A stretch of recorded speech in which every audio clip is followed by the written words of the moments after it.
Hello, Assalamualaikum. Very good morning, Mummies and Daddies. Dah makan dah? Dah settle anak dah? Okay, tak settle tak apa. Dah settle pun okey. Alhamdulillah. InsyaAllah saya ni dalam perjalanan lah. Kita berusaha nak siapkan kedai by Januari 2022. So, minta tolonglah Mummies and Daddies, doakan. Kami pun sebenarnya tak sabar nak jumpa face to face. Sebab biasanya online ni, bila jiwa-jiwa kita yang berapa nak muda ni kan, Mummies and Daddies, dia macam tak sesuai sangat. So, lagi best kan kita jumpa face to face. So, insyaAllah, dengan izin Allah, kami ingin berusaha lebih lagi untuk sampaikan, untuk kongsi dengan Mummies, Daddies dan semua kanak-kanak kat Malaysia tentang kebaikan buku, insyaAllah. Dan juga of course, kepentingan membaca. Okey, so pagi ni insyaAllah saya nak kongsi dengan Mummies dan Daddies dua jenis buku yang Mummies dan Daddies perlu ada di rumah dan juga di sekolah. Maksudnya sekolah untuk cikgu lah. Dua jenis buku yang patut ada di rumah dan juga di sekolah. Okay, kenapa saya kongsikan? Sebab saya pun dulu di tadika dan kiranya bergelumang dengan industri early childhood education lah kan. Okay, bila bercakap tentang reading, selalunya fokus ibu bapa dia nak anak dia pandai membaca. Dan bila nak anak dia pandai membaca, dia terus fokus kepada buku belajar membaca lah. Okay, so selalunya kalau dekat rumah, dekat sekolah, banyak ada buku-buku macam ni sahaja. Okay, tetapi adakah buku macam ini cukup untuk anak-anak kita? Tidak. Okey. Kenapa? Okey. Saya kongsikan pula, sebelum saya kongsikan dua jenis buku tersebut yang patut ada dekat rumah dan sekolah, saya kongsikan dulu lima benda yang dapat membantu anak kita menjadi readers, fluent readers ataupun readers yang bukannya sekadar dia boleh baca tapi dia suka membaca. Ada 5 benda pula gitu. Dan bila ada 5 perkara ni, maksudnya kemahiran ni dikuasai oleh kanak-kanak, so jadi bila kanak-kanak tu belajar membaca secara formal dan bila ketika pada masa tu dia dah bersedia, ialah dia bersedia sebab dia ada 5 benda ni lah. Dia bersedia sebab ada 5 benda ni. Kalau dia tak ada, memang susah. Memang susah dan kita kena push dan kita stres, anak tu pun stres. Jadi maksudnya dia belajar membaca ni mudah. Nak mengajarkan nak membaca ni mudah apabila kita tahu asas yang betul. Dia jadi paksa, dia jadi tekanan, dia jadi stressful, dia jadi macam fobia dengan buku apabila kita tahu asas tu. Dan kita push dia untuk achieve something yang dia belum ready lagi. Perkara pertama yang kita dapat bantu anak kita untuk memudahkan proses dia belajar membaca adalah bantu dia untuk bina motivation to read. Motivasi untuk membaca. Yes, dia perlu ada dalam diri anak-anak tersebut. Once dia suka membaca, dia ada motivasi untuk membaca. Bukan daripada makcik rumah sebelah ataupun mak dia, pada cikgu dia, tapi dia sendiri suka. Subhanallah, once dia belajar membaca, akan laju. Sebab macam kita lah. Macam kita, kalau kita masak, tapi kita tak suka masak sebenarnya. Bencinya aku masak ni, ya Allah. Macam tak nak buat, tak suka. Jadi kan kita akan masak itu je lah. Apa yang kita akan masak, lauk tu je. Mungkin ayam goreng, ayam sambal, itu je kita buat. Betul tak? Tapi kalau motivasi tu datang daripada diri kita, kita rasa macam wow, happynya, sukanya masak, sukanya tengok orang makan makanan kita kan. Dan kita rasa macam ya Allah, masak ni buat hati tenang kan. Contohnya lah kan. Jadi motivasi kita pun rasa macam-macam nak buat, macam-macam lah masak. Masaklah, mulalah tiba-tiba masak ayam butter, which orang tak ajar kan. Kita sendiri yang korek duk Google kalau dia Thermomix kan dia ada resipi dah kan. So lagi senang lah. So macam-macam lah nak buat kek lah, nak buat kuih lah. Sebab motivasi tu daripada diri kita. Sama macam kanak-kanak. Sebab kanak-kanak adalah seorang manusia. So let's say kalau dia memang dah ada motivation to read, so it's gonna be easier. So our job kerja kita lah sebagai parents dan juga cikgu, kita bantu anak kita untuk develop ni motivasi membaca. Dan ingat, kalau motivasi ni tak boleh paksa. Bila paksa dia tak jadi motivasi. Macam orang paksa kita masak, tak jadi motivasi kan. orang paksa kita buat sesuatu pekerjaan yang kita tak suka. So apa jadi? Kita macam drag diri kita kan. Every day nak pergi kerja, kita drag diri kita, right? Tapi lah kalau untuk cari rezeki, kita terpaksa lah buat macam tu kan. Tapi dalam masa sama, it's good to find the things that we love, and then kita cuba cari apa yang kita suka tentang pekerjaan yang kita lakukan, kan? Yes, we have to do that because dalam masa sama ada responsibility. Tapi itu kita sebagai seorang dewasa, so kita dapat berfikir macam tu lah. Dan terbaik sebenarnya kalau kita lakukan pekerjaan yang kita suka. Pasal kita macam happy every day. Okay, I want to do this, I want to do this. Macam walaupun stres, banyak kerja, nak juga buat sebab minat. Yes, so sama dengan kanak-kanak. Dan kanak-kanak, dia punya emotional intelligence belum fully develop lah macam patutnya kita. Sepatutnya kita dah ada banyak pengalaman, so kita patutnya ada emotional intelligence tu lagi banyak lah daripada anak kita supaya kita dapat guide dia. Tapi kadang-kadang, jadi yes, motivation to read itu adalah yang pertama. Saya tulis nota ni sebab takut terlupa nak cakap apa kan. Okay, and then second important thing that kita patut bantu anak kita untuk develop, untuk dia bersedia untuk belajar membaca adalah language skill, kemahiran berbahasa. Maksudnya dia perlu tahulah, let's say kan kita cakap bahasa Inggeris atau bahasa Melayu, dia mampu untuk faham apa yang kita cakap tu. Dia ada sufficient vocab, dan juga dia boleh retell balik secara lisan, tak perlu baca pun, secara lisan. BM English. Kemahiran berbahasa. Pertama, motivation to read. Second, kemahiran berbahasa. Saya akan elaborate lebih lah Saya akan kongsikan dulu 5 perkara tersebut. Dan ketiga, concept of print. Apa ni concept of print? Concept of print adalah anak tu tahu, let's say yang kita baca tu adalah ni, yang huruf ni. Yang huruf kan, yang perkataan, itu yang dia baca. Kita tak baca gambar. Tapi itu jangan confuse pula dengan 3 ways to read. Yes, in the beginning, dia memang akan tengok gambar untuk kira baca. Okay, so tapi untuk lama-lama, bila kita biasa dedahkan dengan dia, kita biasa buat read dengan dia, dia tahu yang kita baca ni. Okay, concept of print. Maksud kita baca daripada kiri ke kanan untuk BM dengan bahasa Inggeris, dan juga top to bottom. So jadi mata dia ready. Mata dia ready macam tu. Kebolehan untuk gerakkan mata daripada, itu sebenarnya skill tau. Macam mana nak kayak gitu. Itu sebenarnya skill yang kita develop perlahan daripada kanak-kanak sampai sekarang. So perasan tak kita sekarang lagi laju? Sebab kita dah ada kemahiran ni. Okay, satu tadi apa? Tu lah patut buat live kan. Sebab sebenarnya saya nak live tu, nak save tu, nantilah, tak payah cerita complication orang tua ni. Okay, so motivation to read. Yang kedua adalah language skill. Nanti kita elaborate further about this, setiap satu ni. Concept of print. Dan keempat adalah letter knowledge. Maksudnya dia tahu setiap huruf tu dia ada nama dia dengan bunyi dia. Macamnya huruf A, bunyi dia A dalam bahasa Melayu. Okay, dalam bahasa Inggeris dia ada banyak bunyi, tapi kita biasa introduce satu dulu.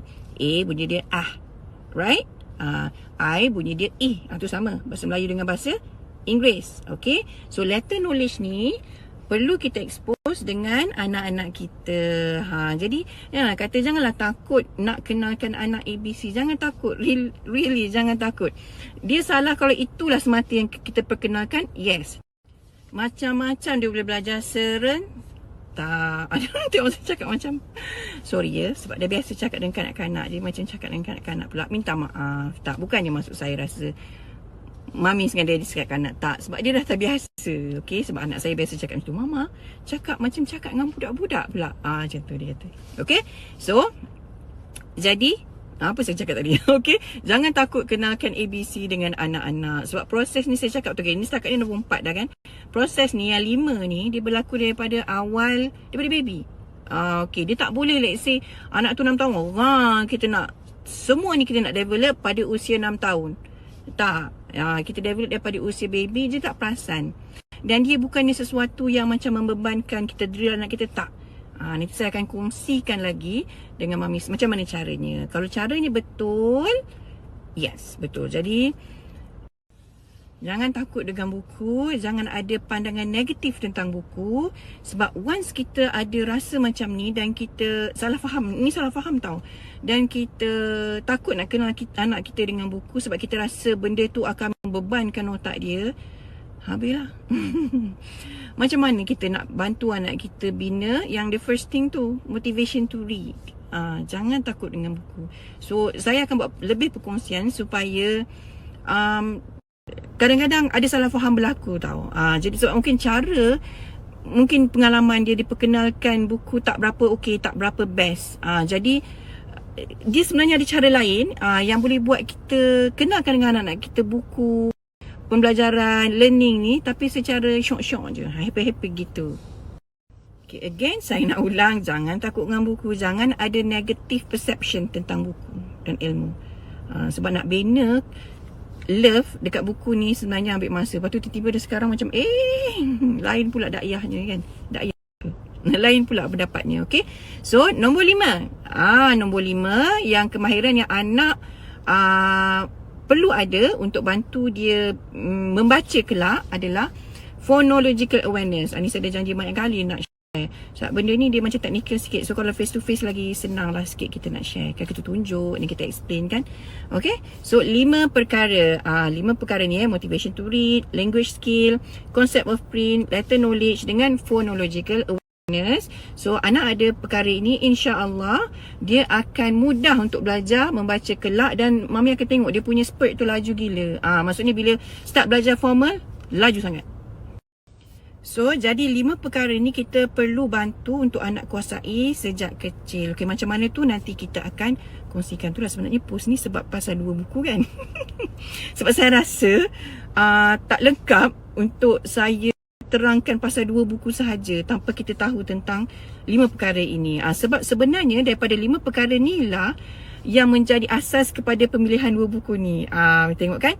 Sebab kita kena ada motivation to read. Kita kena bina minat anak tu untuk membaca. Okey, bayangkan kalau kita just bagi buku macam ni, contohnya, saya tak kata buku ni tak bagus. Tak. Nanti dengar dulu tahu sampai habis tahu no. Jangan stop dengar no. Okey. Tapi kalau sekadar dia tengok-tengok macam ni, rasa motivasi dia macam mana? Adakah dia akan meningkatkan motivasi yang tinggi ataupun tak? Okey. So, itu pasal. Jadi maksudnya pengenalan 2 buku ni berdasarkan 5 perkara ni, motivation to read, language skill. Bila kita contoh macam buku ni saja, kita ada buku ni je dekat rumah. Dekat sekolah pun ada buku ni je, dia belajar membaca je. What happened to the language skill? You can see here, I'm going to show you. Again, I'm not saying this book is not good and is not important. No, this is important. Sebab dia ada kena 2 jenis buku perlu ada. Let's say we're gonna see here. So ini apa? Ini siku. Kita baca lagi apa? Buku Sani baru. Kenapa dia buat macam ni? Sebab kanak-kanak belum lagi dapat decode dengan fluent kan. So dia perlu ada buku macam ni untuk bantu dia decode. Dia familiar dengan skill decoding tu. Dia perlu ada. Alright? Tapi satu perkara, kalau tu lah terbalik lah pula. Satu benda yang Mami perasan tak? Dia bukan kurang lah, vocab development tu tak ada. Tak ada vocab development, which is termasuk dalam perkara kedua yang kita bincangkan tadi, iaitu language skill. Dia kena ada vocab, dia kena nak berkebolehan untuk cerita balik, dia kena ada kebolehan untuk faham cerita tu. Bayangkanlah kalau kita duk cerita ini nasi Ina, buku Sani baru, macam kan, right? So apalah perkataan yang dia dapat belajar, tak banyak, sikit sangat. Dan bayangkan kita cuma guna ni macam bila nak belajar baca. Sebelum tu memang langsung tak pernah introduce any book. And ini je lah vocab yang anak ada. Sebab memang mengikut kajian, ada very big gap antara ibu yang kerap membaca dengan anak dia dengan yang kurang terdedah dengan literasi. Banyak very big gap. So jadi dia akan mempengaruhi nanti pencapaian akademik anak dekat sekolah dan juga life lah. So seseorang yang banyak vocab senang kan, dia nak communicate pun senang, dia nak faham apa yang dia belajar pun senang sebab dia ada vocab tu. So dia tak perlu nak struggle lagi. Dia tak perlu struggle untuk fahamkan apa yang cikgu terangkan sebab satu, dia ada vocab tu, another one dia ada background knowledge sebab dia banyak membaca kan. Let's say if you read about Stephen Hawking ni, sebenarnya saya baca picture book anak je pun kan. Stephen Hawking memang suka membaca. Dan what happened to him, subhanallah, he became a great scientist walaupun ada kekangan daripada segi fizikal dia kan. Right? So jadi nampak tak dekat situ? So maksudnya kalau kita nak kenalkan anak buku kepada anak kita. Dia tak boleh fokus nak belajar membaca sahaja je, fokus saya nak anak saya pandai membaca, tak boleh. Sebab nanti benda tu yang akan menjadi penghalang untuk anak belajar. Dia jadi penghalang, dia jadi burden kepada anak untuk membaca lah.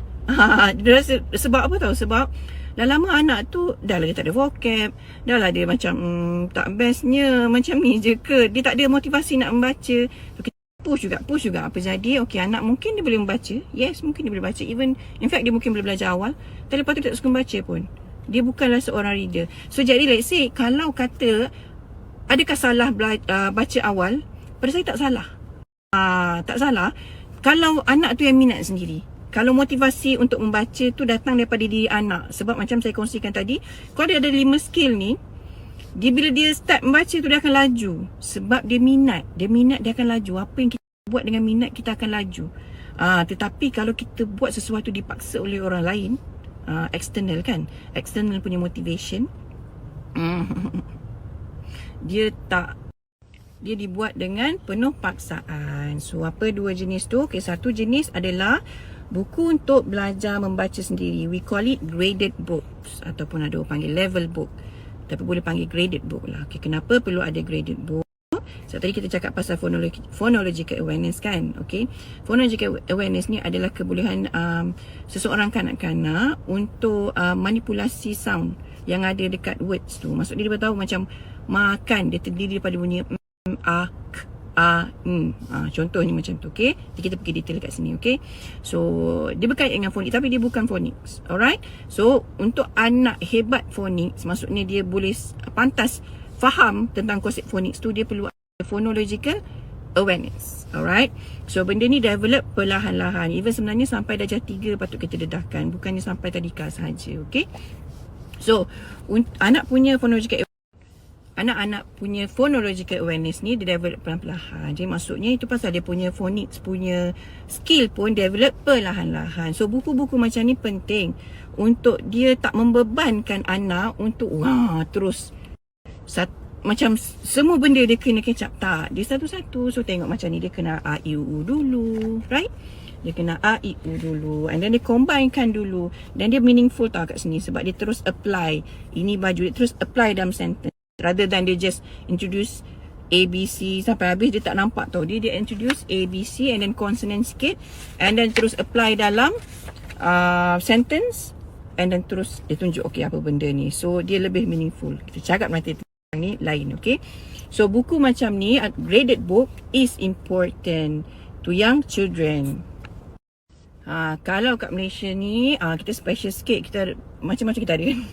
Kita ada belajar BM, kita ada belajar bahasa Inggeris, kita belajar Jawi. Okay, kalau saya, honestly, saya prefer ajar satu sahaja bahasa dulu kepada anak, dan satu tu nak ajar Jawi dulu. Nak ajar Rumi dulu. Saya prefer ajar bahasa yang anak prefer. Bahasa yang anak selesa. And then lepas tu, bila dah faham konsep tu, konsep gabungan kata tu, and then boleh introduce another one, and then boleh introduce Jawi juga. Kalau apa jadi yang stres anak tu adalah kita cuba serentak. Jadi kalau kita nak ubah ni, kita sebagai parents kena kuat lah. Let's say kalau mak jemaah kata macam, alamak, anak kau dah boleh baca Jawi belum? Nanti jadi Muslim yang teruk pula. Itulah berdasarkan pengalaman. Anak saya Alhamdulillah ada 4 dah. Belum 10 lah. Okay, it's okay. Walaupun anak saya ada yang dulu dia masuk kelas last kat sekolah agama sebab tak boleh baca Jawi lagi. Sebab saya fokus kepada bahasa yang dia suka. Dia suka bahasa Inggeris, and then lepas tu dia belajar bahasa Melayu, and then lepas tu Jawi. Saya tak ada pressure kata anak masuk kelas last agama. Tak apa, because it takes time. And cikgu dia pun, subhanallah, cikgu dia kat kelas yang last ni, dia fokus. Okay, of course saya tak setuju dengan ada pembahagian kelas macam tu. Dia tak apa. So the system is there. So kita main peranan lah. So dia kata dia tak ada rasa down pun, sebab saya tak ada nak comparekan dia apa tak. And then subhanallah, the next year tu, dia habis tu, dia terus lompat ke kelas pertama. Sebab dia tak boleh baca je. Dia tak boleh baca je Jawi tu, tapi dia faham. Yang penting kan kita dah kefahaman. Once dia boleh faham lah apa tulis dekat kertas periksa tu kan. Sebab dulu dia memang tak boleh. Dia tak boleh faham apa yang dia tulis. Kan tak ada orang tolong pun kan. Dan saya biar je. Okay, awal-awal dia tak boleh baca, dia tak dapat nak faham, so dia hantam sajalah, right? Dan it's okay. And then next year tu bila dia dah boleh baca, dia dah lancar baca Jawi, dia boleh faham dia, sebab dia faham je secara oral apa yang cikgu ajar semua. So daripada segi kertas periksa, bila dia boleh baca dengan lancar, dia jawab. So maksudnya kalau kita bina foundation tu kuat, lepas tu dia laju je. Just relax, chill je. Kalau tidak tu yang budak-budak stres. So yeah, the system is there. Kita tak boleh nak ubah sangat kan. So pada saya lah, saya lah yang main peranan. Tak perlu nak bandingkan dia, nak comparekan dia. Okay, so itu buku pertama. So dalam bahasa Melayu, kita ada bahasa Melayu, kita ada bahasa Inggeris. Sorry kalau rush tau sebab saya sebenarnya appointment. Okay, kita ada bahasa Inggeris. Dan bahasa Inggeris untuk graded book ni ada 2 jenis pula. Nanti saya cakap. Nanti kalau tidak banyak sangat pula kan. Bahasa Inggeris, kita ada Jawi. Dan kalau yang Chinese, ada Chinese punya. Tamil ada Tamil. Bahasa Iban ada bahasa Iban. So banyak sangat kalau kat Malaysia kan. So pada saya ajar satu-satu. Once dia dah kuasai, foundation dia okey, dia ada kuasai, and bagi je lepas tu, Alhamdulillah, insya-Allah dia akan laju. Tak laju tak apa, sebab maksudnya setiap kanak-kanak tu dia lain. Jadi kita tolong setiap kanak-kanak tu ikut diri dia, ikut kemampuan dia juga. Okay, so once kita comparekan anak kita dengan anak Mak Jemah, anak Cik Kia, tu yang jadi tu. Okay, so buku pertama yang perlu ada dekat rumah dan di sekolah adalah buku belajar membaca. Alright. Tapi kalau ni let's say lah, kalau tak sabar tapi selalunya kalau biasa bacakan dekat anak, saya nampak lah kalau ibu bapa yang biasa bacakan buku ke anak-anak, nanti by the time bila dia perlu belajar baca, selalunya ibu-ibu dan mak-mak ni, bapa-bapa ni semua sabar. Sebab dia dah biasa, dia dah kenal anak dia. Sepanjang baca ke anak dia tu, dia dah kenal. InsyaAllah kan? Betul tak? Setuju tak? Kau setuju kan? Buku kedua ni yang patut kita introduce dia daripada dia baby lagi. Okay, adalah traded book. We call it traded book. Atau buku-buku yang, bacalah buku cerita, fiction dan fiction. Nanti saya introduce apa jenis-jenis buku pula. Apalah, macam-macam kan. Fiction and fiction. Okay, do you know In the Air? Ini buku fakta, non-fiction. Selalunya kanak-kanak lelaki suka. Tapi jangan kata semua lelaki saja suka. Macam saya suka juga. Dia juga. Okay. Macam buku ni, All Through the Night. Contohnya kan seronok. So, let's say kat sini kan, dia ada audiobook lagi. Seronok lah anak tu baca. Okay. And then dia tengok dia punya illustration. It comes with illustration. And you can talk about the story. And then she can retell about the story to you. And then see, the language skill tu dia dapat develop guna buku yang macam ni, yang buku yang trade book macam ni. Kalau kita fokus sangat dekat buku ni saja, kita nak dia belajar baca juga, tapi kita tak bantu pun dia untuk bina asas kemahiran berbahasa dia, which is the foundation. Tak adil lah kita marah dia. Kenapa kita marah dia? So orang patut siapa yang kena marah? Betul tak? Secara logiknya lah, kita tak bantu anak kita untuk bina asas yang kukuh, dan lepas tu kita marah dia. Mari kita fikir-fikirkan bersama. Okay, so let's say vocab, bila anak baca, bayangkanlah anak baca daripada baby. So by the time umur dia 5 tahun, 6 tahun, berapa puluh ribu, ratus ribu vocab dia dah dapat dah. So jadi bila dia baca, bila dia nak decode tu, subhanallah, senang. Sebab dia tahu dalam otak dia. So let's say lah dia tak dapat decode perkataan, dia tak tahu perkataan ni tahu, satu perkataan ni tak tahu, tapi dia boleh baca yang lain. So what happens, sebagai seorang manusia, so anak tu berkebolehan untuk predict apakah perkataan ini. Itulah sebenarnya kemahiran seorang reader yang bagus. Dia dapat predict. Dia dapat predict apa kat sini. Dia dapat assume sebab dia tahu, dia dapat faham the whole sentence tu apa. So dia dapat jangkakanlah apa perkataan ni. So dekat situ lah nanti dia akan ingat juga perkataan ni, apa dia. Dia bukannya macam dulu kata-kata behaviorism yang kanak-kanak tu dia follow apa orang tua beri kepada dia. Tak, sebenarnya anak ada kebolehan untuk berfikir, untuk bina kemahiran tu secara sendiri. Dia macam cing cing cing cing cing cing. Sel otak dia. Okay, so 2 buku yang perlu ada dekat rumah, 2 buku tu Mami. So okay, ini dia. Ini trade book. Ada macam-macam lah trade book ni, nanti saya cairkan. Okay, contoh ni macam ni kan seronok. Tengok gambar-gambar tu. Cerita pasal ni, pasal dragon. Cerita kelakar-kelakar, dia suka. Cerita-cerita yang buat anak nak tahu, yang dia suka. Kan? Lepas tu tambah pula nanti kalau lepas membaca, contohnya lah, Mami baca pasal Muslim astronauts ni. Lepas tu dia dengar pula Datuk Syekh Muzaffar, Datuk Dr. Syekh Muzaffar. Mami bawa pula dia pergi planetarium. Kan? Lepas tu belikan pula dia punya apa? Maybe permainan yang berkait dengan spacecraft, apa semua, spaceship. Betul tak? Tengok dia dah mengarut dah, okay? So, spaceship contohnya dia build sendiri. So, dia very meaningful. So, motivasi dia tu meningkat lah. So, dia kata, oh, reading is fun. Contohnya, Mami baca pasal buku apa? Yang baru-baru ada Midnight Flora. Okay? Itu tentang bats. Dia orang tinggal dekat mangrove forest. Bawa lah dia pergi mangrove forest. So, dia nampak pergi berkayak dekat situ. Kan seronok. So dia dapatlah kaitkan apa yang dia baca tu dengan kehidupan dia sebenar. Okay, contoh macam ni kan, ini All Through the Night. Dia cerita pasal individu-individu yang bekerja masa kita tidur. So dia dapat buat anak kita respect tau. Dengan semua orang bekerja apa pun dia respect. Sebab kadang-kadang ada budaya yang cuma pandang doktor, engineer, lawyer, yang lain tu tak boleh. Kita sebagai satu masyarakat, kita bekerjasama, we need each other, right? So dekat sini, so anak-anak belajarlah pasal ada individu-individu yang bekerja masa kita tidur. So lepas tu mungkin lah nanti dia akan dapat keluar thoughts dia dapat kait dengan kehidupan dia. So itu yang menyebabkan dia punya kemahiran berfikir meningkat, dia punya kemahiran memahami teks meningkat. Nanti dia kemahiran untuk decoding pun meningkat, dan juga untuk recognize words pun dia akan meningkat. Jadi pastikan dekat rumah dan terutama kat sekolah. Kat sekolah kena ada, okay? It's very important, okay? Kena ada buku trade book. Yes, dia mungkin mahal sikit, tapi subhanallah dia punya benefit itu lebih. You gonna see.